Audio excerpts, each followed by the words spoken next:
Donc avec à présent donc la commission formation qui va intervenir en deux temps. Dans un premier temps, comme ça a été fait précédemment, un bilan des travaux qui sera suivi donc d'une table ronde sur le sujet des premiers pas professionnels en archéologie. Voilà, je passe la parole à Bernard Poustoumis, qui est donc coordinateur de cette commission. Merci. Donc en 2024, comme les années précédentes, le travail en commission s'est effectué pour partie en commission plénière, pour autre partie en groupe de travail, et tout cela étant complété par de multiples échanges. Vous avez ici la liste des participants à la commission. Donc de multiples échanges par courriel.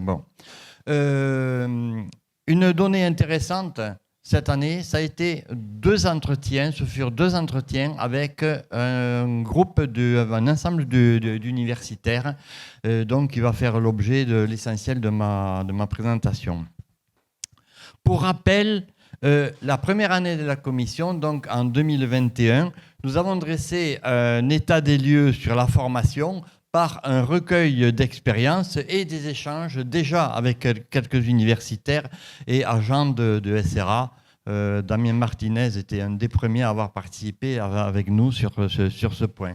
Nous avions également abordé cette année-là, la première année, le sujet du parcours de l'archéologue, c'est-à-dire des questions d'évolution de carrière.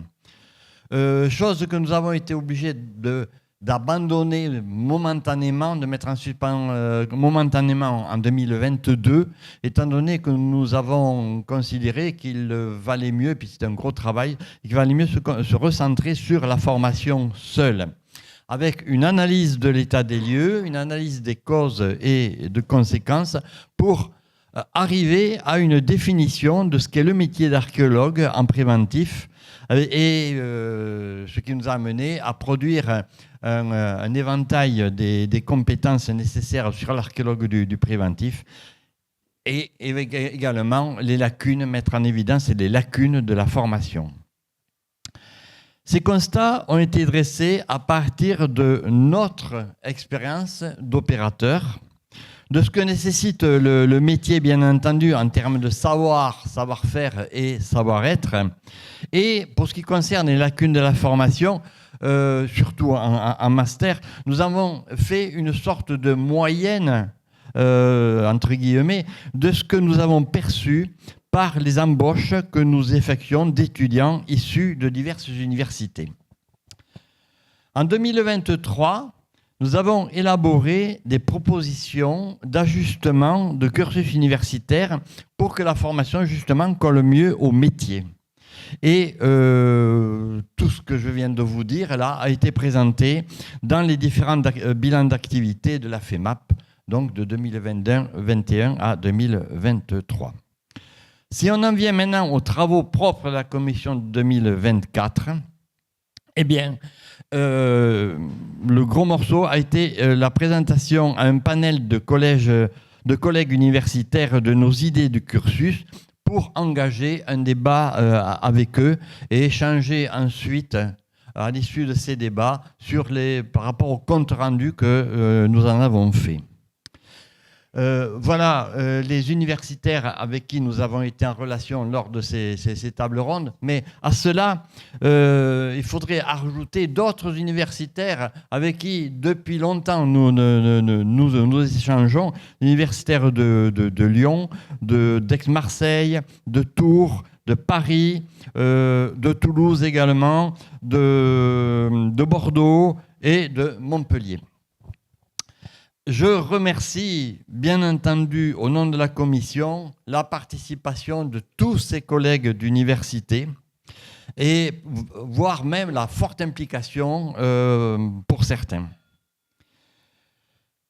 Tous les opérateurs rencontrent des difficultés à recruter des archéologues de terrain à responsables d'opération, en raison d'une forte demande liée au renouvellement des générations, mais aussi en raison d'une formation qui n'est pas suffisamment adaptée aux réalités du terrain, surtout en master, je l'ai déjà dit.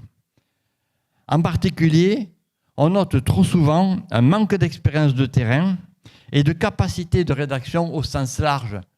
J'entends par là difficulté à rédiger, difficulté à structurer les idées. Et c'est la raison pour laquelle nous en sommes venus à faire une proposition d'ajustement du cursus universitaire. Et donc, qu'est-il ressorti des entretiens que nous avons eus avec nos collègues universitaires, un premier fin 2023, complété par un second en juin 2024. Eh bien, les universités ont des difficultés à mettre en œuvre un enseignement au moins partiellement fléché archéologie avant la LE2 ou LE3. Et dans la plupart des universités, le cursus ne débute en fait réellement qu'en Master 1. Du coup, l'archéologie préventive est trop souvent, rarement évoquée comme premier débouché professionnel du secteur. Il ne faut pas l'oublier.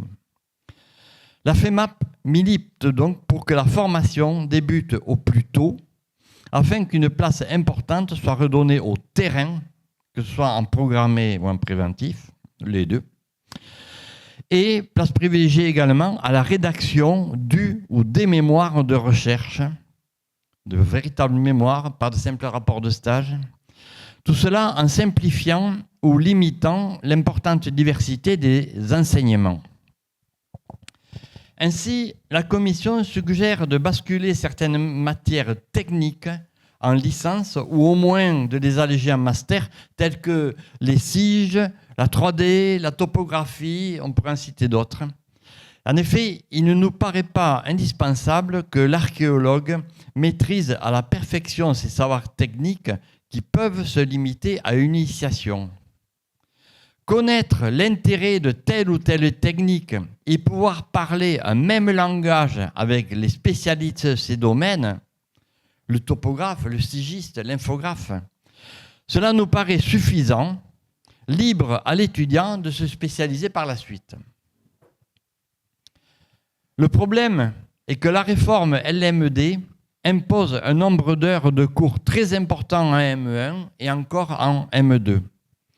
Cela a pour conséquence de réduire le temps consacré à l'apprentissage de la recherche et à la rédaction d'un véritable mémoire. Et du coup, dans le second semestre de ME2, c'est le seul temps libre en réalité que laisse la maquette, comment concilier un mémoire de qualité avec une longue période de stage? Pour pallier ce problème ou ne trouvant pas de contrat au terme d'un premier master, nombre d'étudiants prolongent leurs études par un second master en recherche puis professionnelle ou vice-versa, ce qui n'est pas très normal.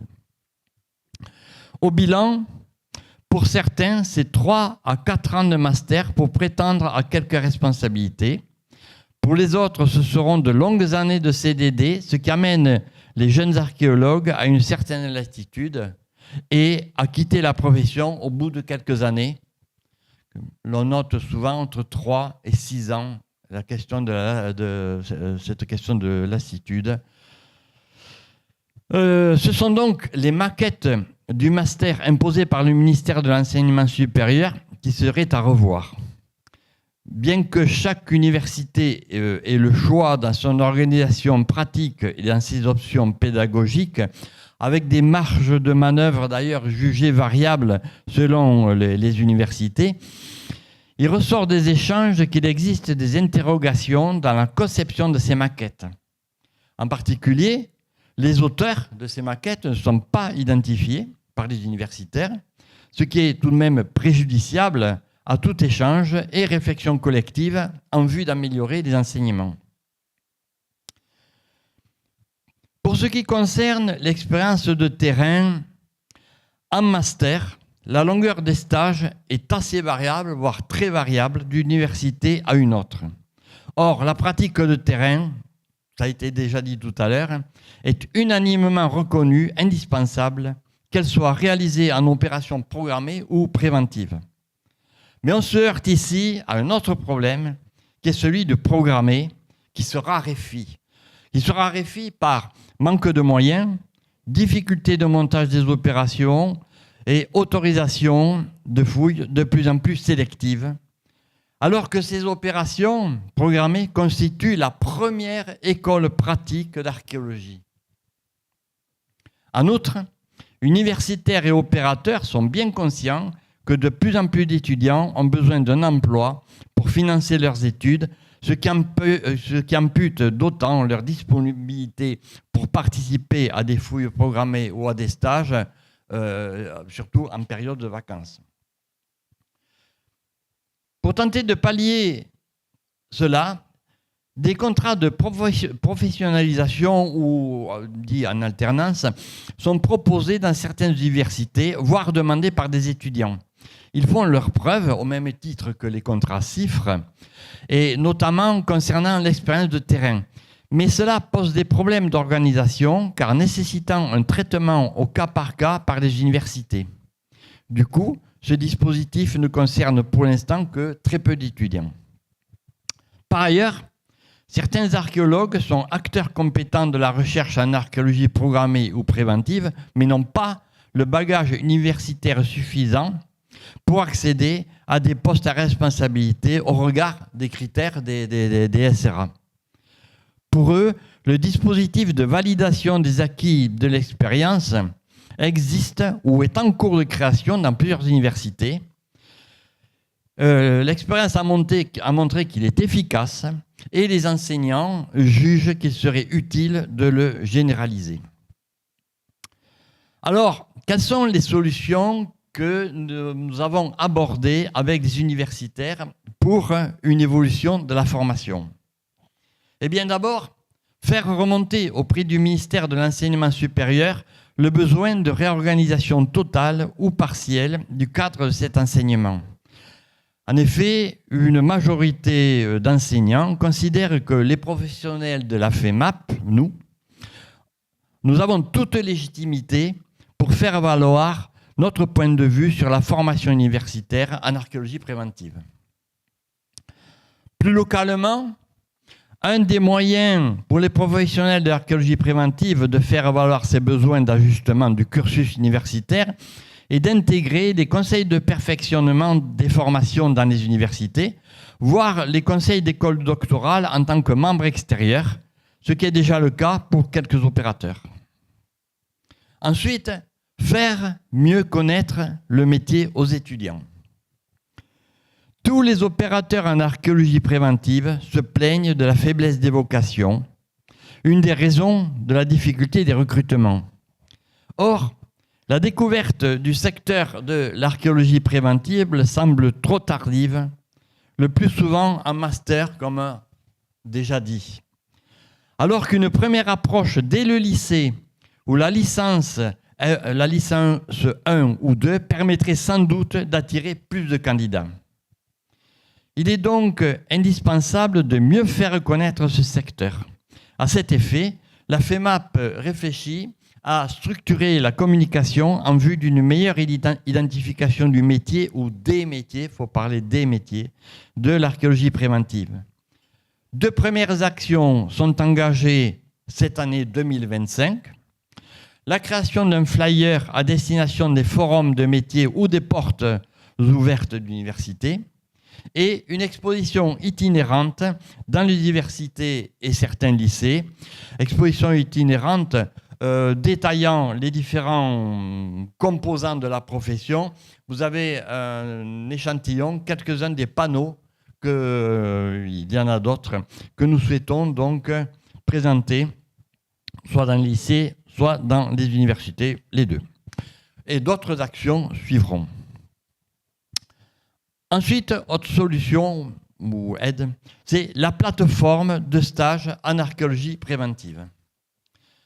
En concertation avec divers enseignants et responsables de formation, le projet de création d'une plateforme de stage par la FEMAP a pour objectif de faciliter les échanges entre universitaires, étudiants et opérateurs d'archéologie préventive. des stages s'inscrivant dans le cadre de leur cursus. Ils seraient en effet proposés aux étudiants afin de faciliter leur insertion professionnelle par l'apport de compétences opérationnelles. Alors, lancé en 2024, ce projet est aujourd'hui bien avancé, avec un questionnaire qui a été adressé à la plupart des universités françaises afin de recueillir leurs pratiques dans le domaine des stages, mesurer leur intérêt et leurs attentes pour cette plateforme. 40 réponses ont été reçues avec un taux de 25%, ce qui est pas mal pour ce genre d'enquête. Et le détail sera présenté lors du prochain forum. Vous avez ici quelques tableaux, quelques résultats. Il y a 2 diapositives, je crois, c'est ça. Voilà. De cette enquête en cours de dépouillement, donc, découle maintenant la construction de la plateforme qui se veut être un espace d'échange au sein duquel les avis et suggestions contribueront à faire en sorte que ce projet se situe à la confluence des attentes de chacun, étudiants, universités et opérateurs. Enfin, nous n'attendons pas de l'université qu'elle forme des héros clés en main, ce n'est pas sa vocation. Mais l'archéologue en préventif, du technicien au héros, est avant tout un chercheur. C'est un chercheur. Il doit donc être formé comme tel, ce qui n'est pas le cas actuellement, au moins en master. Pour nous, les opérateurs, sans évolution de la situation actuelle, comment pourrons-nous continuer à recruter des archéologues en nombre suffisant et bien formés, permettant de répondre au cahier des charges scientifiques des SRA? Archéologues bien formés qui puissent garantir une équipe scientifique compétente pour la réalisation des fouilles avec la qualité attendue des rapports scientifiques d'opération. Universités, UMR, CNRS, SRA, opérateurs, nous avons tous et chacun une responsabilité dans la formation des futurs archéologues par l'apprentissage de la théorie, le soutien aux opérations programmées où peuvent s'acquérir les premières pratiques de terrain et premières responsabilités souvent, et l'accueil des étudiants dans le cadre de stages professionnels. Tout cela doit conduire à accéder plus rapidement qu'actuellement à un premier emploi en CDI chez un opérateur. Vaste question qui va faire l'objet de la table ronde qui suit. Alors, bonjour à tous. Merci Bernard pour ces propos introductifs qui présentent complètement le constat de la commission, le travail fait par la commission, et du coup, ça nous amène très logiquement sur cette thématique qui s'intitule « Favoriser l'insertion professionnelle des jeunes diplômés en archéologie ». Une préoccupation dont on parle beaucoup, toutes et tous, dans nos différents corps de métier de l'archéologie préventive, mais aussi à l'université. C'est la raison pour laquelle nous avons une belle table aujourd'hui. Donc avant toute chose, au nom de la commission formation, je souhaite vous remercier sincèrement de votre disponibilité, de votre implication lors de ce forum, mais aussi avant, dans sa phase de préparation. Donc nous accueillons ainsi donc de la droite vers la gauche Charlotte Aznar, archéologue et responsable d'opération pour la SCOP Hades, Alexandre Morin, qui est gérant et responsable du bureau d'études Paléotime, secrétaire général de la FEMAP, membre de la commission formation, mais tu es surtout là en qualité de recruteur, de chef d'entreprise. Damien Martinez, toi Damien, tu es ingénieur de recherche pour la DRAC SRA Auvergne-Rhône-Alpes, mais il faut préciser que tu es également sollicité pour ton expérience à l'université, en tant que maître de conférence à l'université de Lyon, et puis en archéologie préventive avant cela. Sébastien Ziegler, toi tu es chef du service de l'archéologie du département du Var, président de l'Association nationale pour l'archéologie des collectivités territoriales, l'ANACT. À côté, et enfin, on finit par 2 membres d'associations étudiantes. Donc, en premier lieu, Elsa Ringot, étudiante en Master 1, présidente de l'association Stud Archéo de l'Université Lumière Lyon 2. Et enfin, Alexis Collard, ex-secrétaire, mais toujours membre de l'association Aparea, étudiant en Master 2 Archéologie à l'Université Toulouse 2 Jean Jaurès. Donc merci à vous encore une fois d'être présents. Merci d'avoir participé aux réunions de préparation avec les autres membres de la commission. Ces réunions de préparation, elles ont permis de dépeindre les constats et les difficultés autour du sujet du jour. Ça, on a tous un avis sur la question, même dans cette pièce, puisqu'on y est confronté presque quotidiennement. Mais de ces constats et de ces difficultés, on va essayer aussi d'en tirer, sans aller jusqu'à des solutions, d'en tirer au moins des leviers, d'essayer de toucher du doigt des choses qui permettraient de gommer ces difficultés d'insertion professionnelle. Donc nous canaliserons notre propos en 3 grands axes. Alors, pardon, ça c'est intervenant. 3 grands axes. Un premier axe qui nous amènera à discuter de l'insertion professionnelle qui se prépare dès les études universitaires. Très logiquement, dans le cursus, dans le suivi chronologique, nous aborderons l'entrée dans la vie active et la manière de mieux se préparer à cette entrée, qui parfois peut être brutale. Et enfin, Bernard a terminé dessus sa présentation, l'accès à des postes pérennes qui peut être facilité. Voilà. Donc je passe tout de suite la parole sur la première thématique qui nous occupe, une insertion professionnelle qui se prépare dès les études.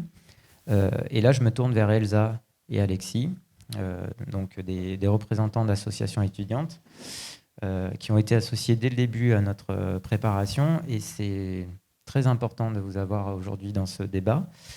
Donc on va s'axer surtout sur les associations étudiantes.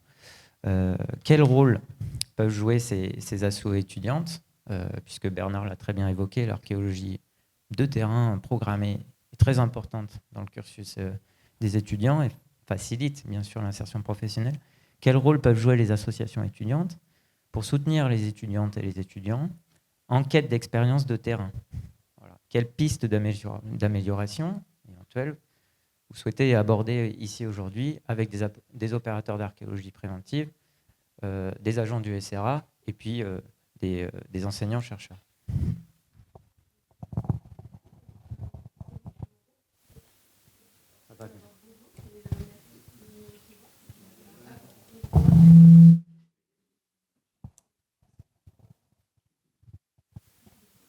Est-ce que c'est mieux? Oui. Alors je recommence. Bonjour et merci de nous recevoir. Donc moi je vais parler surtout au nom des étudiants en licence parce que je rentre seulement en Master 1 et les interlocuteurs avec qui j'ai pu parler à l'université étaient aussi beaucoup en licence ou de jeunes qui rentraient en Master aussi. Pour nous, la difficulté et ce qu'on essaye d'apporter aux étudiants à notre association, c'est le lien entre les professionnels et les étudiants, qui est vraiment très difficile à trouver, parce que donc, pour nous, en tout cas à Lyon, c'est obligatoire de faire un stage en archéologie pour valider notre licence, ce qui permet d'avoir au moins une expérience et quelques contacts dans l'archéologie pour faire les premiers pas sur le terrain. Mais ça reste quand même très compliqué d'avoir les contacts, et ça se fait, mais je pense que vous êtes les premiers à le savoir, beaucoup par le bouche à oreille. Et pour des jeunes étudiants, notamment en L1 ou L2, qui hésitent parce que nous, et comme la plupart je crois, on est mélangés avec les historiens de l'art. Donc certains hésitent et ne sont pas forcément poussés à aller vers l'archéologie.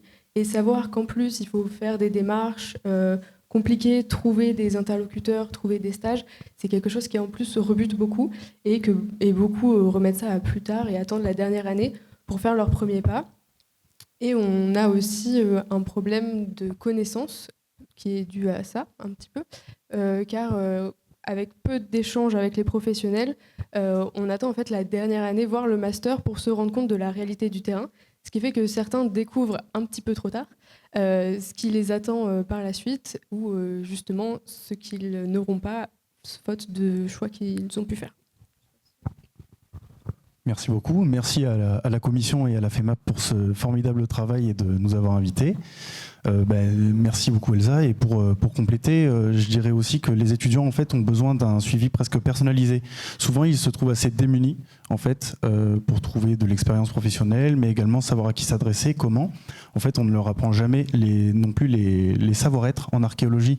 Donc, comment bien rédiger un mail, un CV, et en fait, quels sont les codes de notre domaine et de notre métier. Qui en fait divergent énormément de beaucoup d'autres en fait, parce que de nombreuses aides peuvent être disponibles dans les universités. Or, la conception d'un CV en archéologie n'est pas exactement la même en fait qu'en sociologie ou qu'en mathématiques. Et donc c'est d'autant plus compliqué en fait de trouver une aide là-dessus. Et les étudiants trouvent un relais plus facile avec d'autres étudiants du coup d'associations universitaires qui ont un rôle assez primordial du coup. Dans ce qui se passe à l'université et des liens qui peuvent se faire entre les équipes pédagogiques et les étudiants. Et là où je trouve aussi que les associations ont un rôle absolument primordial, c'est qu'elles permettent de donner la possibilité aux étudiants de monter des projets et donc de répondre à des cahiers des charges, monter des dossiers de financement, des dossiers de projet, rendre des bilans, travailler en équipe. Et en fait, ce sont plein de compétences qu'on ne peut pas forcément développer à l'université et qui sont absolument primordiales lors du travail en archéologie. Et donc, je pense qu'elle joue un rôle assez central en fait là-dedans, et que oui, en piste d'amélioration, comme tu l'évoquais, Quentin, moi je pense qu'il faut continuer à développer des partenariats, développer des projets, et comme de très beaux projets ont pu avoir lieu, comme ici nous avons des assos étudiantes et la FEMAP, comme il y a pu avoir le Forum de l'archéologie à Montpellier qui a mobilisé tous les acteurs de l'archéologie et du patrimoine en Occitanie et qui a permis davantage de cohésion et de rencontres. Et donc c'est là où en fait les associations étudiantes prennent une place qui ne peut être prise par aucun autre acteur en réalité de l'archéologie ou de la formation.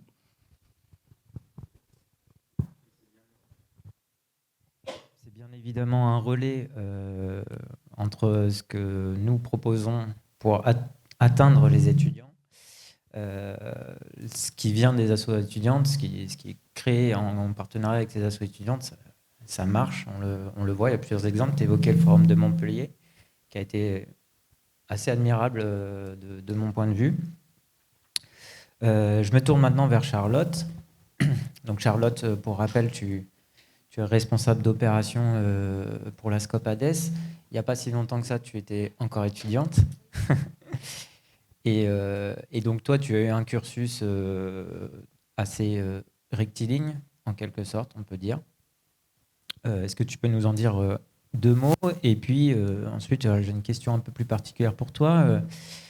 Avec le recul, aujourd'hui, as-tu réalisé des stages en programmé uniquement en adéquation avec ta spécialisation lors de ta fin d'études, ta spécialisation chronologique, ou as-tu été encouragé à diversifier les expériences de terrain pour découvrir des expériences plus larges au-delà de ta période? Et au final, comment ces enseignements universitaires de la fin des études, comment ces accompagnements universitaires et ces expériences de terrain t'ont aidé à t'insérer aujourd'hui dans la vie active 5 ans après? Oui, si ça fonctionne. Bonjour à tous et merci pour l'invitation déjà. Oui, comme disait Quentin, moi j'ai eu un parcours universitaire assez classique. Je suis passée par un master recherche en archéologie et j'ai voulu faire après une année de master pro. Le master pro est à Bordeaux donc, et le master pro est découpé en 2 semestres, un semestre qui va être très théorique et le deuxième semestre qui donne la possibilité justement d'accéder au domaine de l'archéologie préventive. Et donc moi j'ai réalisé mon stage chez ADES Bordeaux justement. Dans le cadre de mes études, donc oui, j'ai fait plusieurs stages en programmé. On nous encourageait quand même à expérimenter plusieurs périodes chronologiques d'un point de vue enrichissement aussi des expériences. Moi, c'était aussi une volonté personnelle parce que ça m'intéressait de voir plusieurs périodes chronologiques, de voir potentiellement des méthodes de travail différentes et de constituer un réseau d'univers et de formations différentes. Moi, j'ai également fait une partie de mon M1 en Erasmus en Espagne. Ça, c'était très enrichissant parce qu'en fait, il y a des enseignements qu'on n'a pas en France. Notamment, j'ai pu faire de l'archéologie expérimentale. J'ai pu avoir des cours de modélisation 3D. Donc voilà, ça m'a permis aussi de compléter ma formation, tout en faisant aussi des chantiers programmés en Espagne, avec des professeurs d'université, des associations, plein de profils différents. Et c'est vrai que ce bagage-là m'a permis, donc moi progressivement, je savais dans quelle période je voulais me spécialiser, mais je voulais pas me fermer de porte. Donc j'ai continué justement à faire plusieurs périodes chronologiques dans mes programmés. Et c'est vrai que cette formation, aussi bien universitaire que personnelle, puisque les programmés, c'est aussi un enrichissement personnel qui est fait de rencontres et qui permet de constituer un réseau qui après va servir potentiellement dans la vie active. Donc c'est vrai que moi, c'est tout ce processus-là qui quand même m'a permis après de, notamment grâce au stage chez Hades, de savoir un petit peu que voilà, je voulais vraiment m'orienter dans l'archéologie préventive et que mon expérience de stage s'était bien passée, ça me plaisait et donc voilà, ça m'a permis de découvrir ça. Tu parles des stages que tu as fait, mais tu as aussi quand même cultivé une curiosité personnelle très importante qui t'a amené à dépasser un petit peu le cadre universitaire qu'on te proposait en allant chercher d'autres périodes chronologiques, en allant faire des stages sur d'autres périodes chronologiques. C'est intéressant, à l'archéologie expérimentale, des choses qui sont encouragées à l'université, bien entendu, mais qui ne peuvent être vécues que si on s'implique, on a une curiosité particulière pour la discipline et pour l'archéologie d'une manière générale. Voilà. Merci Charlotte. Maintenant, je me tourne vers Damien, Alexandre et Sébastien. Donc, on parle de l'insertion professionnelle des études. Alors, pour Damien, toi, tu touches un petit peu plus ça du doigt. Alexandre et Sébastien ont plus un regard en tant que recruteur, que chef d'un service d'archéologie. La spécialisation d'un étudiant, donc dans un domaine ou une période chronologique, en master, on le sait, elle est souvent décisive dans l'insertion professionnelle, particulièrement en archéologie préventive, mais pas que. De votre point de vue, comment améliorer la collaboration actuelle entre professionnels de l'archéologie préventive, enseignants-chercheurs, agents du ministère de la Culture, pour répondre aux besoins de chacun de ces trois acteurs, dans l'intérêt des étudiants, bien entendu. Quels moyens vous voyez pour le permettre et quelles en seraient les limites potentielles ? Pour répondre en premier. Bon, tout d'abord, merci pour cette invitation à ce forum et pour cette belle organisation. La réponse, elle pourrait amener un développement qui serait relativement long, mais je pense que de toute façon, déjà, il y a deux maîtres mots. Hein, c'est déjà le dialogue et c'est l'envie. Notre réunion aujourd'hui en est la preuve, hein, c'est qu'il y a quand même une certaine envie de la part de tous ces acteurs de la formation, qui sont l'université, bien sûr, en premier lieu, mais aussi les opérateurs, quels qu'ils soient, et le SRA. Moi, je reviens juste là-dessus, je suis très content parce que qu'on ait cette prise de conscience-là aujourd'hui, puisque moi, quand j'ai commencé à travailler un peu avec la FEMAP il y a 5 ans, pour moi, cette prise de conscience-là, elle n'était pas encore tout à fait là. En tout cas, je ne l'avais pas perçue comme ça, où on voyait encore l'université comme l'organisme de formation à l'issue duquel était donné presque clé en main un responsable d'opération ou des spécialistes. Donc, je vois que cette réflexion-là, elle a beaucoup changé. Et là, on remet un petit peu tous les acteurs dans la partie. Déjà, une nécessité de dialogue, une nécessité, pour répondre un petit peu à vos interrogations, aussi de présentation plus fluide au sein du parcours universitaire de tous vos débouchés et tous les acteurs qui sont susceptibles de vous accueillir.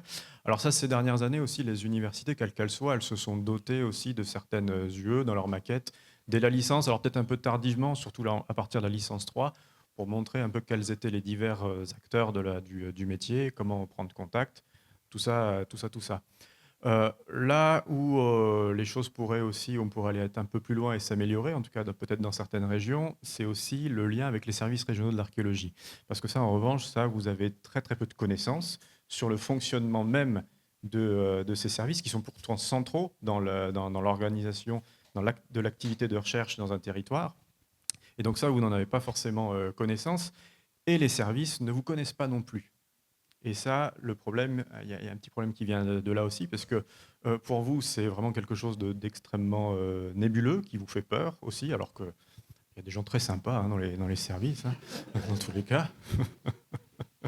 Et surtout, et ces agents de ces services ne vous connaissent pas non plus. Donc, je parlais de dialogue et d'envie de dialogue, ça en passe aussi, de ce point de vue-là, par des contacts plus réguliers entre l'université, évidemment, et les services régionaux de l'archéologie, mais peut-être pas dès la L1, dès la L2, parce que là, il y a beaucoup trop de monde, mais peut-être dès la fin de la L3, lorsque les universitaires commencent aussi à avoir des étudiants, avoir des contacts avec des étudiants, des ébauches de sujets sur des territoires donnés, et donc ça permettrait aussi pour les services d'avoir connaissance de la nouvelle génération qui va arriver aussi. Et inversement, pour vous, de voir un petit peu mieux comment fonctionnent ces services et comment ils sont en capacité aussi de vous accompagner aussi dans votre formation. Là-dessus, est-ce que, à ta connaissance, les enseignants-chercheurs proposent des journées de découverte d'un SRA, par exemple? Alors, ça se fait dans certaines régions, mais c'est pas automatique. Là, c'est des questions de pratique, c'est des questions aussi des fois, il faut dire les choses comme elles sont, de relations aussi entre les enseignants-chercheurs et entre les SRA. Des enseignants-chercheurs qui n'ont pas envie de ça, ou qui n'ont pas le temps, ou qui n'en ont pas envie. D'un autre côté aussi, les SRA sont pris dans leur activité quotidienne, donc n'ont pas idée forcément de faire ce point d'étape. Mais c'est potentiellement des choses quand même à intégrer dans les pratiques d'un côté comme de l'autre. Voilà, jusqu'à présent, les relations entre les enseignants-chercheurs et les SRA, c'est plutôt sur la recherche que va produire l'enseignant-chercheur, plutôt que sur la formation qu'il va pouvoir apporter à travers sa recherche. Il y a peut-être justement des discussions à avoir sur ce point-là. Sébastien, Alexandre? Tout d'abord, donc moi aussi, je tiens à vous remercier pour l'invitation renouvelée. C'est toujours un plaisir de venir à la FEMAP et d'expérimenter cette organisation parfaite. Donc merci à vous. J'irai dans le même sens que mon voisin. Oui, que l'université nous invite à venir présenter nos différentes structures. Que ça se développe dans ce sens-là, ça serait vraiment, je pense, une des solutions à apporter, que les étudiants, dans leur cursus, puissent rencontrer des professionnels et expliquer toute la diversité du monde de l'archéologie professionnelle. C'est une chose. J'avais aussi envie, pour rebondir sur cette histoire de stage et de programmer, le stage n'est pas limité à la programmer. On peut faire des stages au sein de toutes nos structures, en dehors même de la programmer. Donc il faut, et je ne pense pas que les étudiants le sachent nécessairement. Alors moi je parle pour les collectivités, mais les collectivités sont tout à fait à même de recevoir tout au long de l'année des stagiaires pour une semaine, pour 2 semaines, pour 3 semaines, pour 1 mois. C'est tout à fait possible. Mais ça, encore une fois, il faut que la liaison soit faite entre les collectivités ou les différents opérateurs et les étudiants. Et le meilleur moyen, quand ça fonctionne, c'est quand les universités nous invitent, dans le cadre de séminaires, à présenter nos structures, le fonctionnement de nos structures. Et c'est là que la relation se passe. Enfin, aujourd'hui, c'est comme ça que ça se passe. Ça ne peut pas venir des opérateurs. On ne va pas inviter des étudiants à venir. On n'a pas ce contact-là. Donc c'est à l'université de venir nous chercher. Et malheureusement, c'est peut-être pas suffisamment fait. Sinon, aux étudiants aussi, de ne pas hésiter à regarder les annuaires, des opérateurs. Il y a un service des collectivités partout en France à proximité. N'hésitez pas à les contacter, à proposer vos services. Dans le cadre de la préparation de l'insertion professionnelle dans les études, il y a un point qui me paraît très important et il a déjà été un petit peu évoqué. Cette curiosité et évidemment, et aussi cette définition sur ce qui vous intéresse, sur les programmes de recherche que vous voulez faire, sur quoi vous voulez travailler. Bien plus les sujets seront exotiques, moins ils intéresseront, on va dire, le monde du travail, plus ça sera difficile après. Voilà, il faut savoir dans quoi on s'engage, et ça, on n'a pas toujours cette perception-là. Enfin, alors ça rejoint ce qui va peut-être être dit aussi par la suite, et que j'ai commencé à évoquer, c'est de connaître autant nous pratiquons tous le même métier, archéologue, avec des méthodes à peu près communes un peu partout, autant les structures d'accueil professionnelles sont extrêmement différentes dans leur fonctionnement. Et ça, il faut avoir cette connaissance-là de où est-ce qu'on peut situer, où est-ce qu'on est, comment ça fonctionne administrativement, et le fonctionnement d'une entreprise privée n'est pas le même qu'un service public, n'est pas le même qu'un établissement public. Voilà, on a, pour citer les trois principaux employeurs, sans parler des services régionaux de l'archéologie, qui sont plus proches, on va dire, dans le fonctionnement des collectivités. Voilà, c'est les trois. Si on arrivait à ça déjà au sein de l'université, au moment de la préparation dans les études, ça serait une avancée, à mon avis.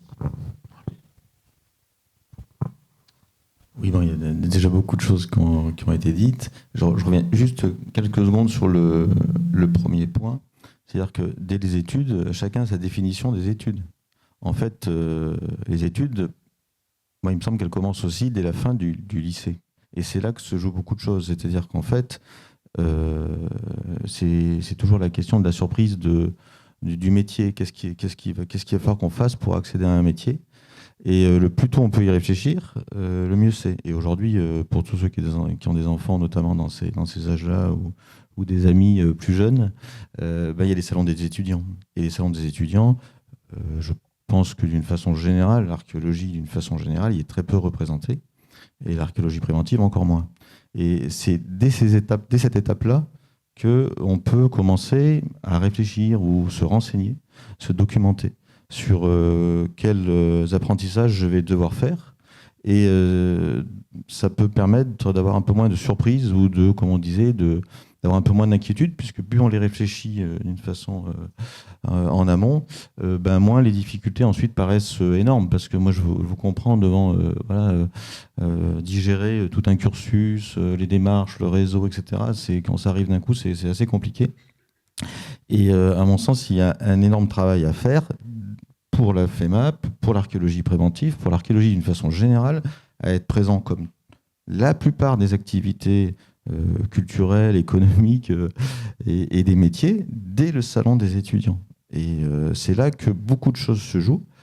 Et ça permet aussi, pour le métier, d'être présent et d'attirer du monde, puisqu'on est dans une très forte concurrence entre des filières qui attirent, notamment des filières scientifiques. On pense à tout ce qui est ingénierie, informatique, etc. On ne va pas en faire la liste.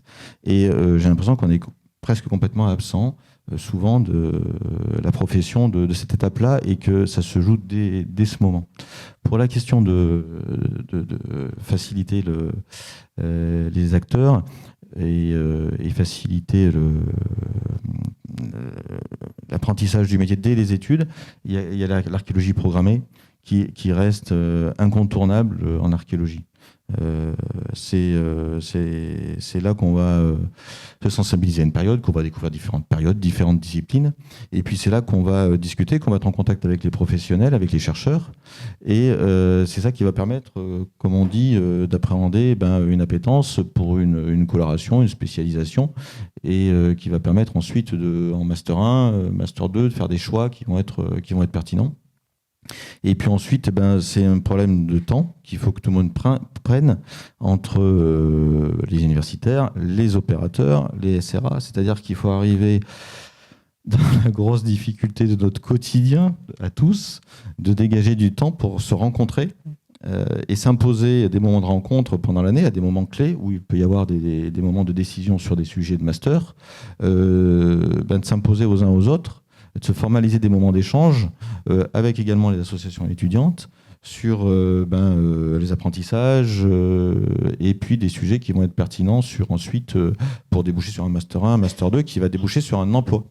Et un emploi qui ne va pas nécessiter 10 ans de CDD, mais qui va permettre ensuite de raccourcir énormément cette étape pour ensuite pouvoir avoir une CDIsation qui sera plus rapide. Tu voulais rebondir ? Rebondir un instant sur ce que vous disiez sur le fait de parler aux jeunes dès le lycée. Nous, c'est ce qu'on a fait à l'association l'année dernière. Alors, au-delà des JEA où on parle déjà au public, l'année dernière, on a commencé à aller voir les primaires, les collégiens et les lycéens. Bon, les primaires, on leur parle juste, on leur fait les premiers pas en archéologie, mais ils sont toujours très intéressés et autant les collégiens que les lycéens sont toujours surpris de savoir qu'en fait, il existe de vrais archéologues et que c'est pas seulement Indiana Jones qui existe, mais en fait, ils pensent pas vraiment à ce métier comme une vraie formation. Et quand nous, on a l'occasion de parler, notamment pendant les JEA, aux parents aussi, les parents, c'est aussi, il y a beaucoup de... C'est un milieu assez flou et ils pensent souvent, ils nous disent « Ah, j'aurais adoré faire ça quand j'étais jeune, mais pas de métier, enfin pas d'avenir professionnel, pas de débouché. » Et ça freine aussi les étudiants. On a aussi des collégiens, des lycéens pendant les forums des métiers qui ont pu nous dire j'aurais adoré le faire, mais ma maman m'a dit non, parce qu'il n'y a pas de débouché, tu seras bloqué après la licence ou un master. Donc c'est pour ça aussi que nous, on essaye de leur parler un petit peu et de développer le sujet. Voilà. Juste un petit complément et pour mettre les pieds dans le plat, c'est super parce que par expérience, moi je me suis aperçu que quand des jeunes professionnels ou des jeunes étudiants parlent à des un peu moins jeunes, ça passe souvent beaucoup mieux que des générations plus antérieures. Alors, juste un petit complément aussi d'expérience pour les collectivités. Là où il y a des services, et surtout dans les départements, il y a très souvent des archéologues dans les forums des métiers pour les collégiens. Parce que dans les départements, il y a des services. Par contre, les lycées qui sont gérés par les régions, il n'y a pas de service au niveau régional, hormis les services régionaux de l'archéologie. Donc il n'y a pas d'archéologues dans les forums de métiers des régions. Donc au lycée, au niveau du lycée. Donc on saute cette étape. Tout simplement parce qu'il n'y a pas d'archéologues de proximité dans ces échelons-là de collectivité. Il faut aller les chercher. Et merci pour les initiatives associatives. Sur cette question de l'insertion, dans le cadre des études, la curiosité et les bonnes volontés sont importantes, qu'il s'agisse d'associations étudiantes et puis de nous, les acteurs de l'archéologie préventive. Les universitaires, c'est pas facile de trouver le temps, tu l'as dit Damien, d'avoir une discussion sur ces questions de formation, puisqu'on se rassemble bien souvent sur des problématiques scientifiques, on est plus axé sur ces aspects-là. Mais quand même, on sent qu'on a tous un petit peu la nécessité, le besoin, on éprouve le besoin de communiquer, de faire connaître, et puis d'initier un peu la connaissance. C'est déjà, en quelque sorte, quelque chose qui nous permet d'organiser notre projet professionnel. On va glisser sur le second sujet, le second axe, dans l'autre sens, sur l'entrée dans la vie active. Une entrée qui peut parfois, au sortir des études, être brutale, lorsque justement il y a ce manque de connaissances, ce manque d'anticipation sur ce qu'est le métier. Là, très logiquement, je me tourne d'abord vers Charlotte, avec une question assez simple, mais pas tant que ça. Lors de ton entrée dans la vie active, as-tu été amené à compenser certaines lacunes ou à développer d'autres compétences ou spécialisations pour obtenir des contrats en archéologie préventive? Quelles compétences ou expériences t'ont permis d'enchaîner les contrats? Compétences larges. Alors, oui, l'entrée dans la vie... Pardon. Oui, ça va. Parce que le passage donc, entre la vie universitaire, même si le fait quand même de faire le Master Pro, ça fait un pont quand même entre vraiment le monde universitaire pur et justement le monde professionnel et l'entrée dans l'archéologie préventive. Donc ça fait une transition. Ça permet d'avoir des contacts, parce que forcément, le fait de faire un stage... dans une entreprise, donc chez un opérateur d'archéologie préventive, on se dit qu'on a déjà un petit pied dedans. Si ça s'est bien passé, généralement, on garde les contacts, on nous rappelle. Mais il y a un gros travail quand même de démarchage auprès de tous les opérateurs. C'est ce qu'on nous conseille justement à la fin du Master Pro, de ne pas hésiter à envoyer en permanence des CV, des lettres de motivation, de renouveler très très fréquemment. Mais on se rend compte que par exemple, si on a des expériences programmées qui sont peu connues ou qui sont pas connues, enfin moi en tout cas dans mon cas c'était ça parce que j'ai plus fouillé en Espagne qu'en France, donc on me connaissait pas beaucoup en France. Donc il y a ce côté-là, on sort juste d'un master pro, donc on est jeune diplômé, donc c'est assez difficile. Et c'est vrai que moi la démarche que j'ai voulu faire, c'est de vraiment chercher le plus de contrats possible. Donc j'ai pu faire par exemple des chantiers de collection. Quelque chose que je ne pensais pas avoir accès parce que justement, je n'avais pas de compétences là-dedans. On m'a donné la chance justement de faire plusieurs chantiers de collection. C'est très enrichissant. Moi, ça m'a permis aussi de voir l'après, parce que quand on est technicien, on ne voit que la phase terrain. Et justement, cet accès-là au chantier de collection, on voit tout l'univers de la post-fouille et ça permet de s'insérer sur toute la chaîne opératoire justement d'une fouille. Donc ça, c'était... en tout cas, moi, c'est un conseil si je peux donner un conseil, c'est un conseil que je donnerais de justement de pas se borner à se dire je veux que être technicien sur ma période chronologique, vraiment parce que déjà il n'y a pas toujours beaucoup de contrats, donc on est obligé de se diversifier. Ça enrichit son expérience, ça enrichit sa capacité d'adaptation, parce que chaque chantier est différent, chaque équipe est différente.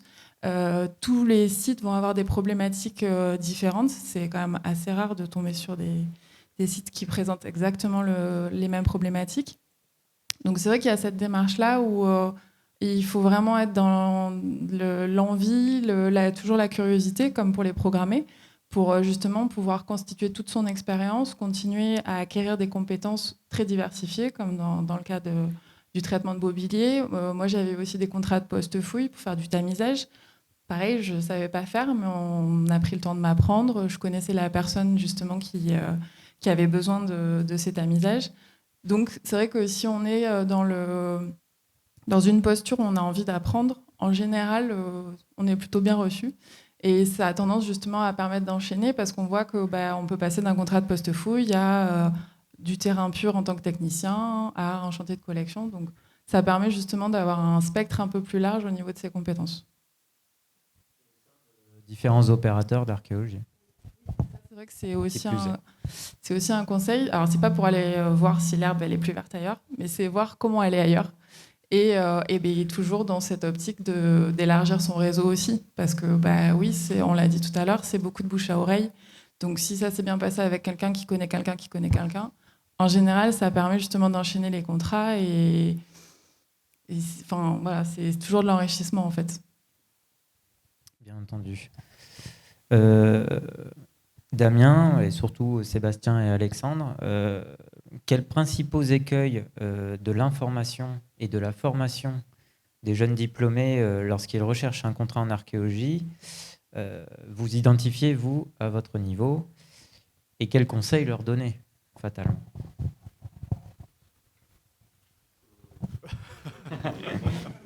Je ne sais pas si je suis le mieux placé là pour le coup pour répondre parce que je ne recrute pas. De toute façon, on avait déjà parlé d'un défaut d'information générale sur le fonctionnement du monde professionnel, donc il y a déjà ça à mettre en évidence. Après, il y a toutes les conditions aussi d'exercice du métier qui restent mal connues, faute de stages suffisants, notamment dans le cadre de l'archéologie préventive. Il y a le cas aussi un petit peu particulier dans l'entrée de la vie active, quand on sait que quand on fait nos premières gammes, on va faire plusieurs CDD. Alors on espère le moins longtemps possible, mais ça c'est quand même une réalité à avoir en tête, mais ça vaut pour tous les corps de métier en réalité. Il y a la réalité de notre métier qui suit du déplacement aussi. Et ça, moi, j'ai remarqué en particulier, hein, parce que je dis les choses comme elles me viennent, mais j'ai remarqué que beaucoup d'étudiants n'avaient pas conscience aussi de la mobilité qu'impliquait l'exercice de notre métier, a fortiori dans le cadre de l'archéologie préventive et d'opérateurs dont le ressort est national, comme la plupart des vôtres. Et ça c'est quand même un frein, c'est quelque chose qui fait relativement peur, cette mobilité, et c'est même un facteur qui, pour certains, fait abandonner aussi la perspective de poursuivre en archéologie. Et j'insiste là-dessus parce qu'on ne s'en rend pas forcément compte, mais ce frein-là, il est plus fort que ce qu'on pourrait le penser. Et c'est vrai qu'on n'est plus comme il y a encore quelques années où on se fichait d'aller à droite et à gauche, parce qu'aussi peut-être qu'économiquement, c'était plus viable il y a 15 ans ou il y a 20 ans. Alors, je ne veux pas faire du c'était mieux avant, parce qu'il ne faut surtout pas faire ça, mais on ne peut pas s'empêcher malgré tout de comparer. Et c'est vrai que même si les structures aujourd'hui se sont dotées il y a des meilleurs défraiements, on a quand même une réalité qui fait économique aussi, personnelle, et aussi des aspirations personnelles qui font que cette mobilité, elle fait peur aussi. Et donc, il faut bien aussi que les étudiants et futurs professionnels en aient bien conscience, qu'au moins dans un premier temps, voire une bonne partie de leur carrière, sinon toute leur carrière, ils vont être assujettis à cette mobilité-là.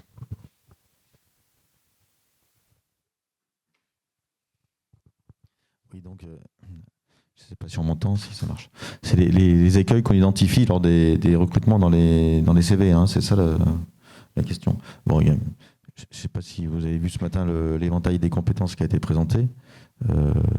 Aujourd'hui, quand on veut prendre des responsabilités, mais ça concerne une formation de tous les archéologues, en fait. C'est pas parce qu'on est responsable d'opération ou archéologue technicien de fouille qu'on doit avoir un socle différent et un socle commun à acquérir.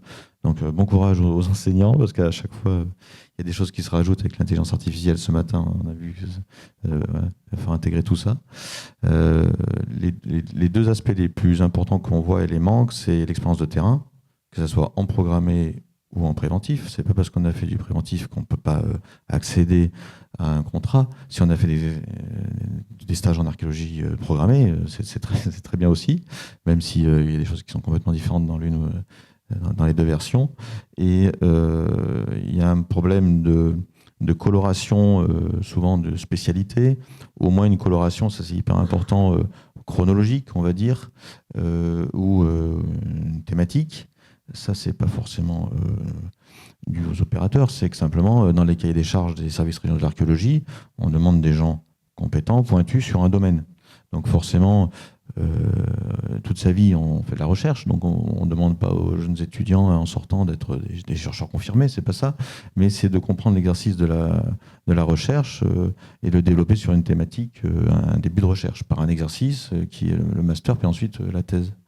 Donc ça, souvent, on l'a déjà dit les années précédentes, c'est souvent absent, ou c'est pas assez marqué, avec des masters qui sont aujourd'hui des mémoires qui sont souvent courts ou qui sont très polymorphes et qu'on a, nous, beaucoup de mal à identifier quand on veut recruter quelqu'un. Et puis ensuite, ça, on a un angle mort là-dessus, mais on s'en aperçoit, et c'est là où la confiance devient compliquée, c'est l'exercice de rédaction. Et ça, c'est vraiment un gros message à faire passer, et les enseignants le savent très bien aussi, c'est que on rédige encore beaucoup. L'intelligence artificielle arrive, mais ça ne va pas tout régler, on l'a vu ce matin. Et donc voilà, il y a le problème du terrain, la question de la spécialisation et la question de la réflexion archéologique, de l'organisation des idées et de la rédaction. Voilà. Alors forcément, on ne demande pas les professionnels clés en main, c'est pas le but de l'université, mais c'est d'avoir des bases. Voilà.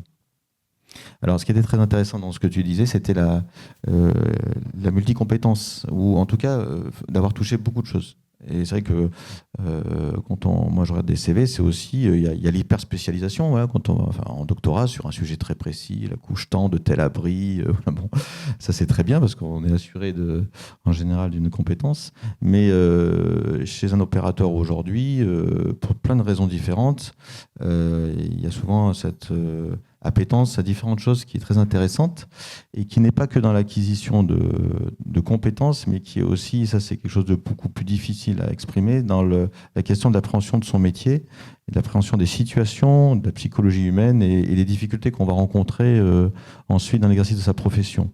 Plus on a fait de choses différentes, qu'on a vu de choses différentes, moins les problèmes deviennent insolubles.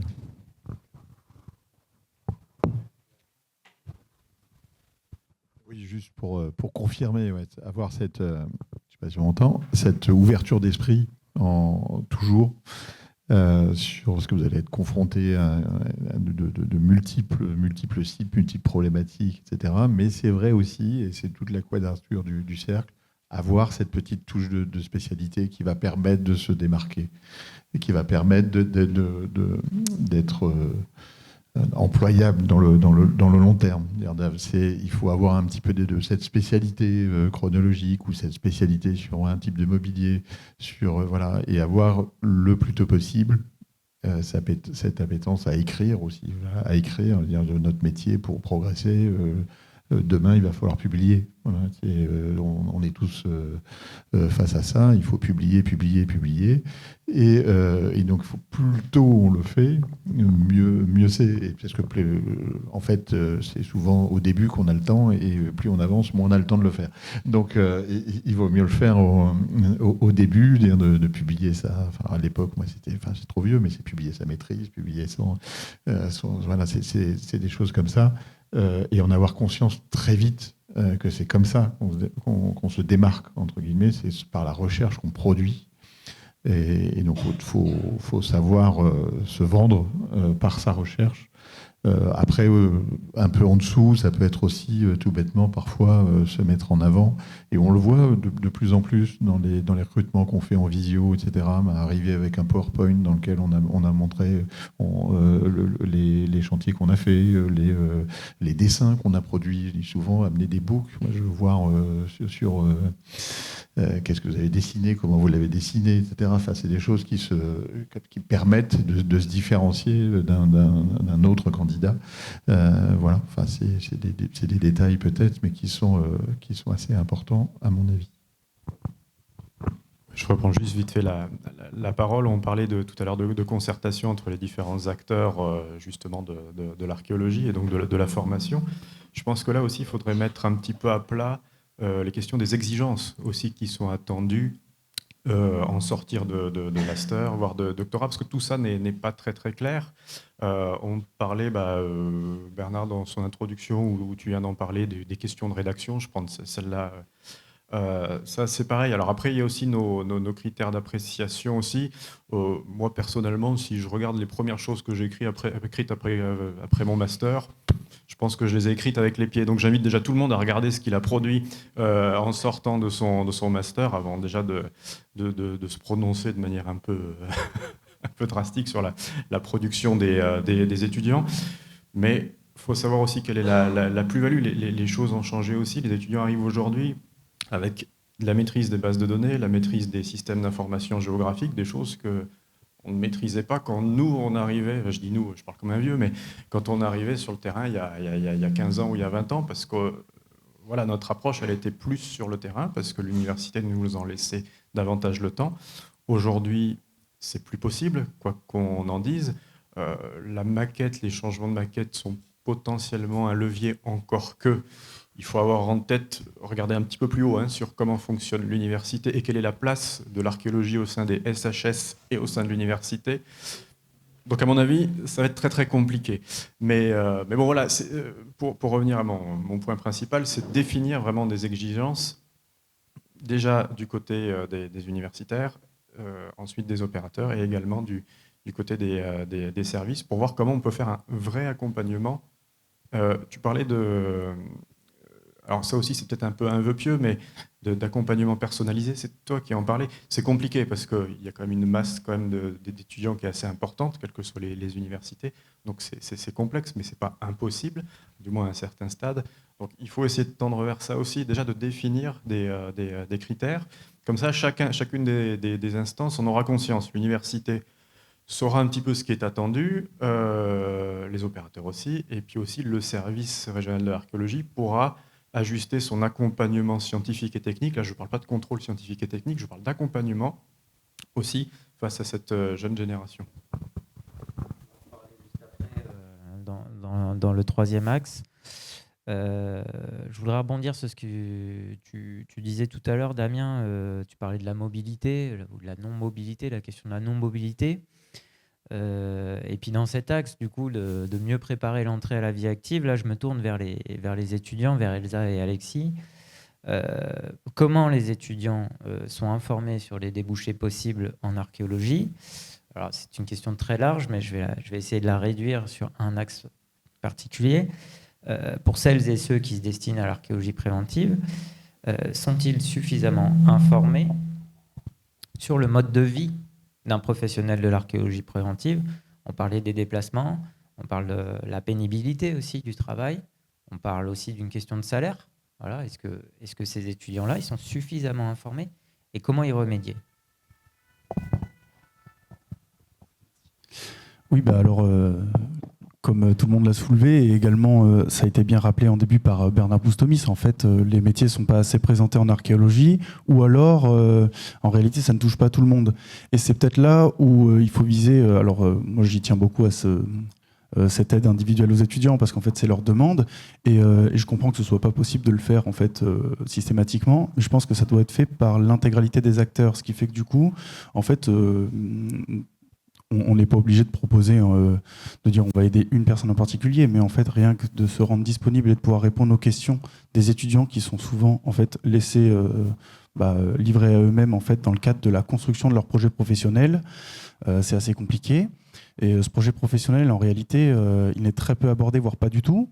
D'où du coup ce manque de connaissances en fait sur les métiers de l'archéologie, ce qui fait qu'on arrive en fait à des étudiants qui rentrent en master sans projet professionnel et qu'on laisse parfois un peu à l'abandon parce qu'il manque soit de motivation, soit d'objectifs.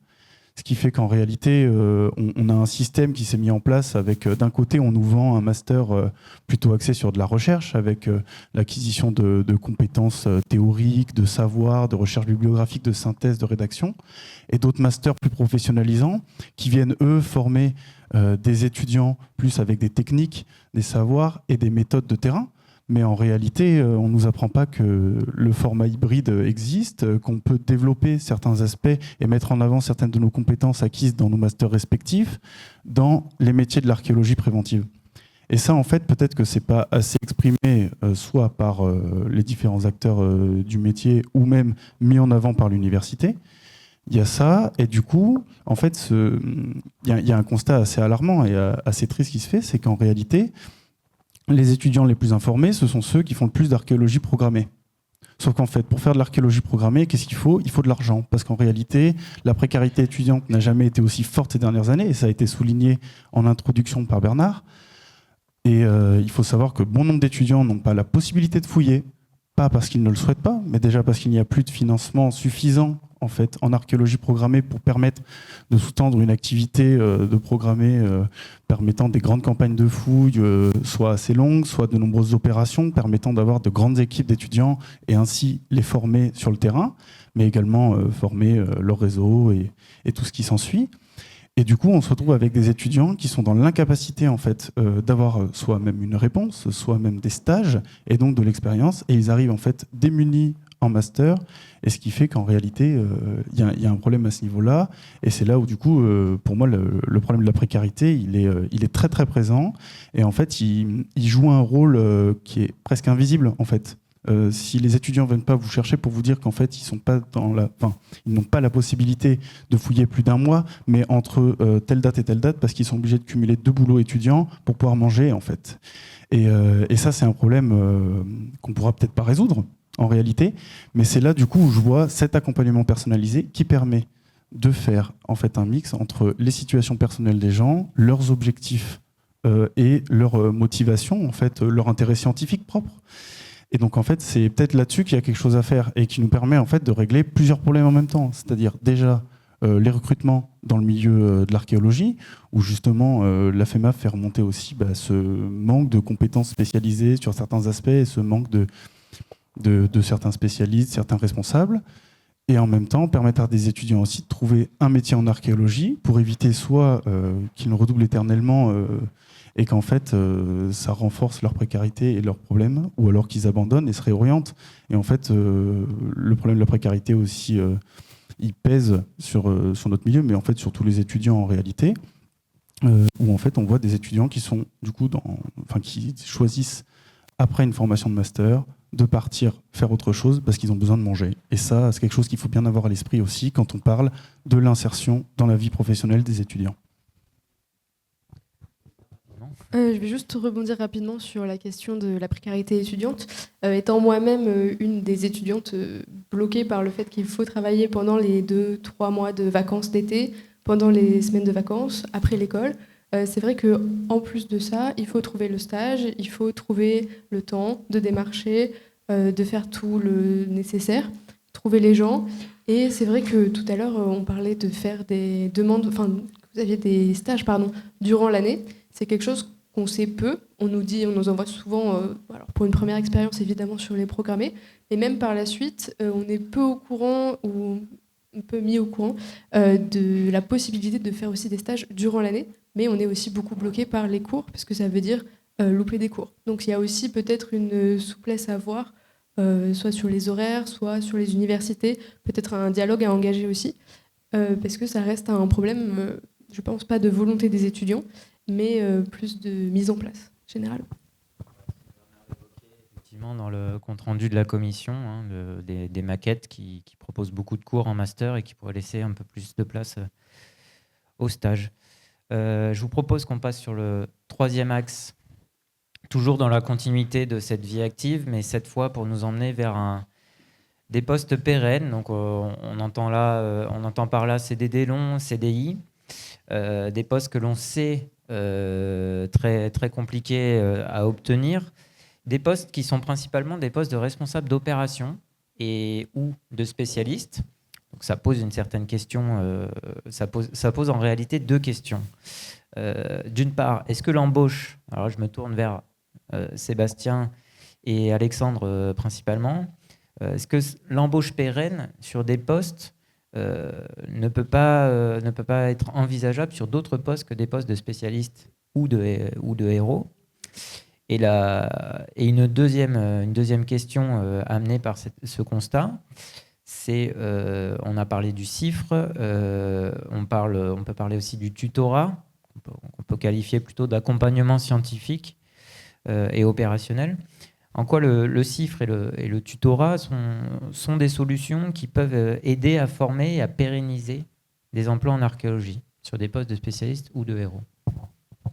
Donc, peut-être Sébastien ou Alexandre, sur la question de l'embauche sur d'autres postes que des postes de héros. Alors, pour la question, c'est la question du technicien, en fait. Du technicien, est-ce qu'on a des techniciens sur des postes pérennes ? C'est très, on va dire que c'est très dépendant de la taille de la structure d'accueil.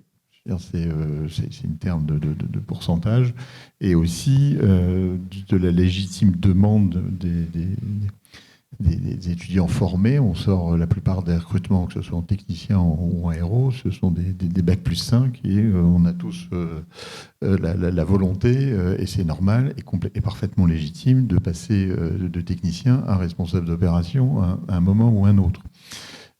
Sauf que plus la taille de la structure va être importante, plus ce passage va être possible en interne. Et donc va rendre la capacité de la structure à embaucher directement en technicien sur des contrats longs va être facilitée. En ce qui concerne les collectivités, je trouve que la majorité des collectivités sont des structures plutôt petites. Une collectivité en moyenne, c'est 10 à 13 permanents et une vingtaine en tout d'agents. Donc vous voyez, c'est très vite. Et là-dessus, on va avoir les responsables d'opération, porteurs d'habilitation, qui vont prendre la majorité des postes. Est-ce que c'est comme ça que ça fonctionne ? Après, il y a des exceptions, même au sein des collectivités. Mais le blocage, il vient beaucoup de là, en ce qui concerne l'embauche pérenne des techniciens. Donc c'est vrai qu'aujourd'hui, on a un système, quels que soient les opérateurs, je crois, malheureusement, qui fait peser la précarité du métier, qui est conjoncturel, hein, on a un métier conjoncturel, je veux dire, c'est pas, on dépend de l'activité économique, et cette précarité-là, elle est reportée sur les techniciens qui s'adaptent au schéma économique. Voilà, quand il y a du développement économique, il y a des opérations d'archéologie, donc on embauche des techniciens, et quand il y en a moins, enfin c'est une évidence que tout le monde connaît, quand il y en a moins, on embauche moins de techniciens, alors que les responsables d'opération, eux, ils ont des rapports à faire, ils ont ce type de choses, donc ils sont plus facilement sur des emplois pérennes. Voilà. Donc c'est pour cette question-là, je pense que c'est, à mon avis, le blocage principal et la vraie difficulté. Je crois que la majorité des structures essayent aujourd'hui de lisser, mais il s'agit d'être dans la prévision d'activité, en fait, hein, d'avoir le plus possible. Cette prévision est d'être le moins possible liée aux opérations.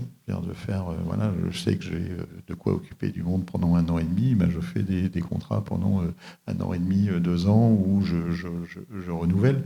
C'est pas toujours facile, c'est pas toujours évident. Hein. On passe notre vie à gérer tous des opérations qui sont prévues à telle date, puis qui sont décalées de 3 mois, puis de 6 mois, puis pour X raisons, et se retrouver avec un volant de CDD technicien qu'on ne sait plus occuper parce qu'on a l'opération qui a été décalée. C'est très compliqué. Et donc c'est vrai que tout le monde, tous les nouveaux arrivants, on va dire, sur le marché de ce travail ne savent pas comment ça va.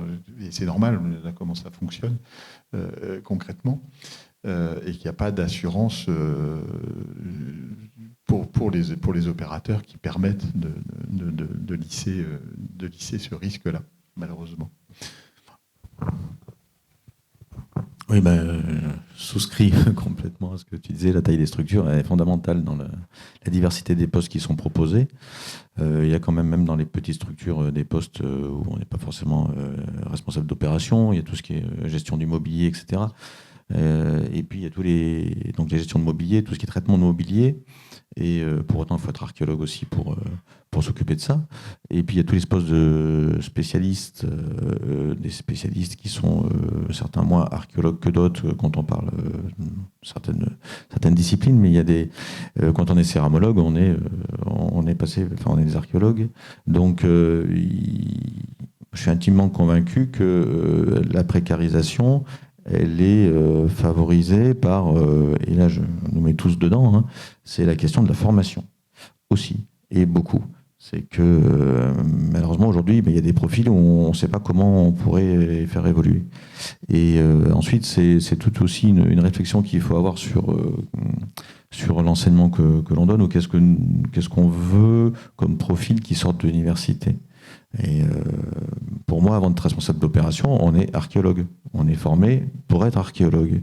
Et si on arrive à faire une formation qui est plutôt cohérente, on peut aussi avoir, on ne l'a pas encore traité dans la FEMAP, mais avoir un parcours qui va faire que cette précarisation, elle va être beaucoup plus réduite. Donc je pense que ça repose forcément sur des facteurs conjoncturels, les tailles d'entreprise, etc. Mais qu'il y a beaucoup de questions qui reposent sur la question de la formation, qui permet ensuite de vraiment concevoir un parcours professionnel qui va être radicalement différent. Et la question du CIFRE, du coup, qui peut apparaître comme une solution, du coup, à ce que tu viens de dire. Et puis, voilà, quels enjeux, quels moyens, mais aussi quelles limites ça peut véhiculer. Je ne sais pas si ça marche. Le gros problème qui se pose aujourd'hui, c'est sur la question du master. La CIFRE, c'est un dispositif qui fait ses preuves, qui marche globalement bien, voire très bien, mais qui va toucher un nombre d'étudiants qui va être plutôt réduit. C'est au niveau du doctorat. Et puis, c'est pareil, l'encadrement d'une CIFRE, ça demande du temps, ça demande des gens qui encadrent, non seulement qui sont bons dans l'encadrement scientifique du sujet qui est développé, mais qui sont aussi bons, et c'est aussi encore un autre paramètre complexe, qui sont dans la capacité de transmettre. Faire un tutorat, une co-direction d'un sujet de thèse, c'est pas que, en tout cas dans le cadre de l'entreprise, c'est pas que transmettre de la donnée scientifique. C'est savoir transmettre un message, c'est savoir trouver les moments, c'est savoir comprendre les personnes que l'on a en face de soi. du côté étudiant comme du côté du salarié qui va s'en occuper. Et c'est énormément de temps. Donc la CIF, c'est formidable. Je pense, après, tout le monde pourra se prononcer là-dessus, un dispositif qui marche bien. Mais attention, ça touche qu'une minorité d'étudiants en fin de parcours des études. Et ça demande un investissement des opérateurs, quel qu'il soit, qui est assez considérable. Sachant que, bien sûr, j'évoque pas les collègues qui s'investissent énormément aussi dans le cadre des UMR, des universités, dans cette co-direction de thèse. Donc voilà. Et puis selon la taille des structures, il faut aussi avoir des sujets qui vont être pertinents, puisque l'entreprise, les opérateurs vont investir sur un profil et du temps. Il faut arriver à définir des sujets de thèse et avoir la matière pour le faire. C'est pas la CIF, c'est pas un bouton sur lequel on appuie et qui est une formule magique. Ça demande d'avoir un sujet de thèse qui tient la route, d'avoir un gros travail en amont sur la définition du sujet, sur les données qui vont être traitées et qu'on va pouvoir faire aboutir en 3 ans. Donc voilà, c'est toute une thématique. Mais à mon sens, ça reste très opérationnel, mais qui reste un domaine un peu marginal, vu la quantité des étudiants qui sont concernés. Si on revient du coup un peu en arrière avec ce CIF, si on se replace dans la position toujours où c'est des héros et des spécialistes qui ont ces postes pérennes, qui ont ces CDI-là, là je me tourne vers Charlotte, mais un peu aussi vers Damien, pour parler du tutorat, de l'accompagnement scientifique et opérationnel des jeunes archéologues dans la vie active, qu'ils soient CDI ou qu'ils soient en CDD long, ce qui était ton cas, Charlotte, il me semble. Donc sur cet aspect-là du tutorat dans les grandes lignes, même si tutorat c'est un peu réducteur parce que ça implique, c'est réducteur vis-à-vis de tes compétences, l'accompagnement scientifique et opérationnel dont tu as bénéficié à ADES, qu'est-ce que tu en penses déjà, toi, de ton point de vue, et ensuite en quoi cet accompagnement il a porté ses fruits, en quoi il t'a permis aujourd'hui d'accéder à des responsabilités d'opération, quelles difficultés, quelles choses tu aimerais améliorer? Donc oui, l'aspect des CDD longs, oui, j'ai fait. Oui. Alors ça permet de se former parce que forcément, quand on arrive, on est technicien, le premier CDD. Et donc petit à petit, en fonction des chantiers, ça permet d'avoir une formation qui est pas forcément officielle, à proprement parler, parce que forcément, ça prend du temps sur un chantier. Le responsable d'opération, il ne peut pas accompagner chaque technicien en lui présentant la méthode de comment on fait un relevé, de comment on fouille et tout ça. Donc c'est vrai que c'est quelque chose qui est difficile vraiment à mettre en place. Moi, j'ai été quand même accompagnée dans toutes mes expériences. Après, là dans mon cas, en devenant responsable d'opération, c'est un petit peu un saut dans le vide quand même. Parce qu'on a beaucoup d'interrogations, il y a pas mal d'aspects où on n'y a jamais été confronté, notamment tout ce qui va être préparation administrative d'un terrain, parce que c'est quand même, il y a beaucoup de choses à faire. Et donc, oui, il faudrait qu'il y ait un accompagnement peut-être un petit peu plus présent. Après, je comprends le fait que ce soit difficile à mettre en place parce qu'encore une fois, il y a le paramètre temps qui est toujours un problème. Après, les collègues sont toujours là en fait et toujours disponibles quand on a des interrogations parce que le fait justement d'être jeune héros, il y a quand même, tout le monde est passé par là normalement. Avec des expériences différentes, parce qu'il y en a qui ont eu plus de responsabilités qui leur ont permis justement d'acquérir des compétences et d'être un héros un peu plus expérimenté. Donc c'est difficile, mais c'est vrai que oui, l'accompagnement, il devrait être un peu plus présent dans la mesure où ça fait peur, en fait. C'est une responsabilité où il y a tout l'aspect scientifique à gérer, parce que c'est quand même... ça demande quand même... beaucoup d'investissements, beaucoup de compétences. Moi, tout l'aspect, je redis, mais l'aspect administratif, il fait peur aussi de l'extérieur et même quand on est dedans. Donc, c'est vrai que tous ces paramètres-là, il faudrait avoir un cadre un peu plus présent pour répondre justement à des interrogations, que ce soit sur la première vraie responsabilité d'opération, mais après que ce soit suivi aussi sur les autres pour voir justement l'évolution, qu'est-ce qui pose toujours problème, qu'est-ce qui a évolué, et tout ça. Merci. Alors cette question du tutorat, elle est un petit peu épineuse parce que d'autant plus que je pense que tu veux m'amener sur le terrain du lien, du rapport au SRA à ces questions de tutorat. On n'a pas répété avant pourtant, hein. Enfin, un petit peu. Non, cette question, elle est effectivement épineuse et elle est traitée d'une région à l'autre un petit peu différemment. Donc là, on sort peut-être un petit peu l'université du jeu parce que là, on est vraiment dans la relation entre l'opérateur et le service régional de l'archéologie. Je sais que quand on a échangé, il y avait quelques regrets sur certaines situations où effectivement ce tutorat, c'est-à-dire un jeune ou une jeune responsable d'opération, était proposé pour une responsabilité d'opération particulière, avec comme garantie un ou une tutrice. Et ça a été refusé à plusieurs reprises. Alors ça, après, c'est des questions de politique aussi au sein des différents services. Mais je pense que là aussi, il y a des questions de critères et de clarté aussi. Parce que par expérience, alors moi plutôt quand j'étais en Bourgogne-Franche-Comté, les situations n'étaient pas toujours claires aussi de ce point de vue-là. On avait des tutorats qui étaient un peu fantoches aussi. Donc là, moi, j'y suis évidemment tout à fait favorable, je pense que vous l'avez compris, mais dans la mesure où il y a les garanties nécessaires aussi bien en phase terrain qu'en phase de post-fouille. Parce que quand ce tutorat il est assuré sur le terrain, après le post-fouille, qui est quand même un exercice aussi compliqué que la fouille, il s'envole. Donc c'est là aussi où, par un dialogue assez étroit entre les opérateurs et le SRA, il faut que ce tutorat qui est vraiment bienvenu, parce que c'est comme ça qu'on va former les nouvelles générations également. Il faut qu'ils soient vraiment assis sur des critères qui soient extrêmement clairs et respectés des deux côtés.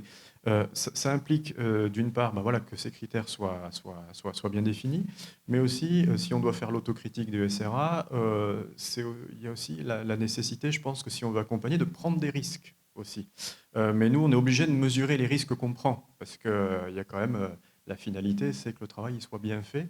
Donc voilà. Mais à nouveau, hein, c'est une question d'accompagnement, c'est une question de discussion. Voilà. Alors, on peut l'amener aussi à un autre niveau. Hein, au sein des collectivités, la question du tutorat est extrêmement poussée depuis de nombreuses années, mais vis-à-vis d'un autre interlocuteur encore au-delà des SRA, qui... Le plus souvent, ça se résout dans un dialogue avec le service régional de l'archéologie à ce niveau-là. Et moi, je trouve que dans la plupart des régions, ça se passe à peu près bien. Par contre, pour les collectivités en particulier, nous, on a un gros souci au CNRA, vis-à-vis du CNRA. On parle là, en fait, de la capacité d'un responsable d'opération à porter une habilitation, ici une habilitation pour les collectivités ou un agrément pour les opérateurs privés. On le sait, une grande difficulté à recruter des responsables d'opération qui sont en capacité de porter ces habilitations, parce que les exigences sont très importantes. Il faut avoir on parle souvent de 5 avis de CTRA sur une fouille, pas sur du diag, parce que nous, on a aussi la responsabilité des diag, d'avoir publié tant d'articles, etc. Les exigences sont assez fortes sur des porteurs d'habilitation. Donc, pour nous qui avons cette difficulté de recrutement, parce que soit on se les pique entre nous et les héros font le Tour de France et c'est très bien, soit on arrive à faire rentrer des jeunes, et la seule manière de faire rentrer des jeunes, c'est le tutorat pour porter des jeunes vers le haut, on va dire, et vers la responsabilité d'opération. Et de faire accepter ça au CNRA, ça a été une longue bataille, qui est maintenant à peu près acquise jusqu'au renouvellement du CNRA où il faut recommencer et ainsi de suite. Voilà. Donc c'est des choses, mais bon, les choses avancent et progressent, mais il faut avoir conscience de ça aussi. Derrière le tutorat, il y a aussi cette notion très juridique de porteur d'habilitation. C'est écrit dans le Code du patrimoine et c'est aussi lié à la taille des structures, parce qu'évidemment... Dans les structures importantes, il y a des têtes de gondole qui portent les agréments et derrière, il y a tous les responsables d'opérations qui font réellement les OP, parce que les têtes de gondole, elles ne les font pas toutes les opérations. Donc il y a tous ces jeunes. Alors, mais c'est plus facile dans une grosse structure que dans une petite structure d'une dizaine de personnes où on ne doublonne pas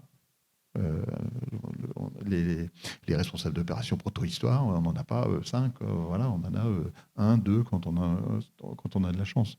Donc c'est vraiment un point particulier à avoir en tête aussi. Oui, merci. Il est temps de conclure. Alors, c'est un sujet très dense, hein. On a tous beaucoup de choses à dire, beaucoup de choses. On a tous un avis, en tout cas. Donc on peut prolonger ça pendant la pause repas.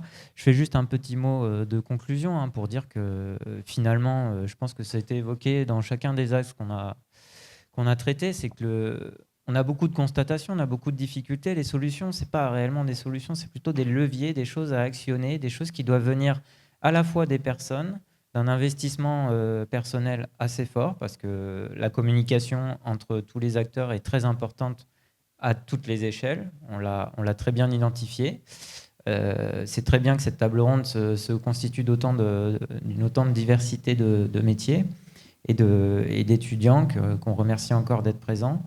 Donc effectivement, c'est des investissements personnels forts pour essayer d'actionner des leviers qui permettent à la fois de favoriser une insertion professionnelle pour les étudiants, mais aussi pour ceux qui attendent des choses, pour les opérateurs, pour les SRA. Et cette discussion-là, elle ne peut se faire que dans des cadres comme cela. Ça aboutit forcément à des prises de conscience. Ces prises de conscience-là, elles ont forcément un impact. Et Loïc le rappelait dans son introduction, la FEMAP, elle est essentiellement là pour ça aussi. On propose des solutions plus ou moins concrètes sur certains sujets, mais en réalité, s'associer et constater des choses ensemble, c'est déjà faire le chemin pour trouver des solutions. Donc merci à tous, toutes et tous d'avoir répondu à cette invitation. Merci au public et bon appétit, non ? Pas tout à fait. Je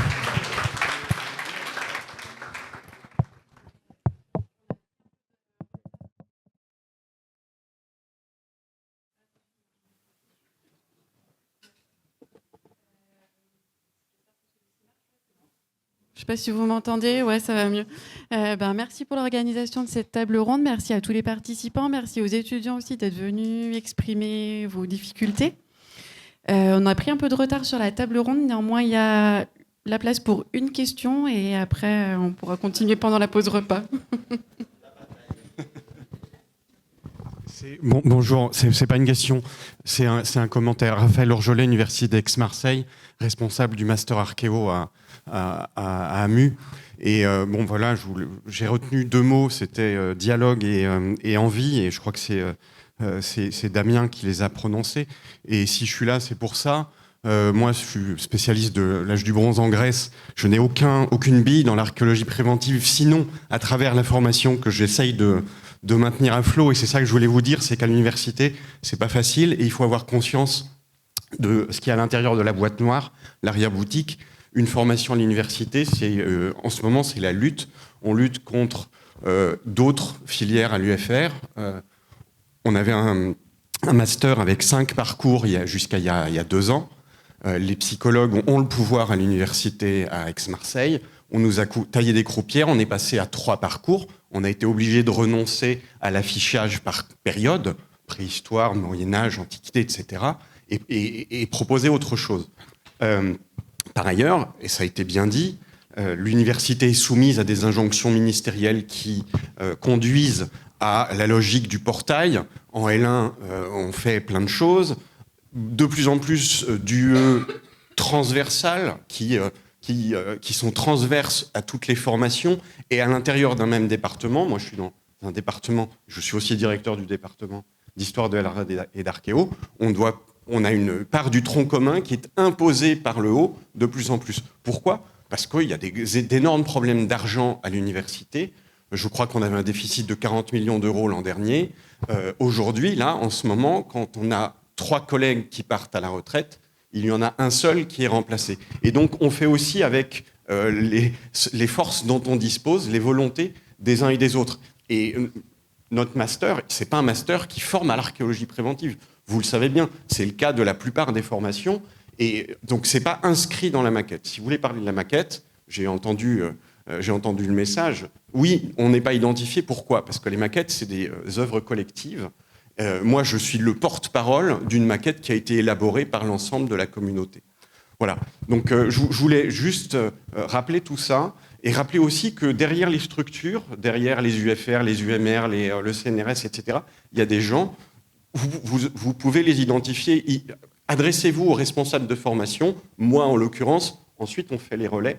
Et derrière tout ça, on essaye d'avoir une souplesse. Moi, les étudiants de master, je les vois individuellement toute la promo au moins une fois dans l'année pour faire le point sur l'adéquation du projet professionnel avec la démarche suivie à l'université. Et on essaye, même si on n'est pas dans une formation pro, quand on voit, on discerne le profil, les volontés, les appétits, eh bien on met en relation avec les acteurs de l'archéologie, du ministère de la Culture. Jusqu'à il y a pas si longtemps, en PACA, les relations avec le SRA n'étaient pas simples. Voilà, maintenant, on a repris contact et on fait au mieux avec les moyens dont on dispose. Et croyez-moi, nous ne manquons pas de volonté.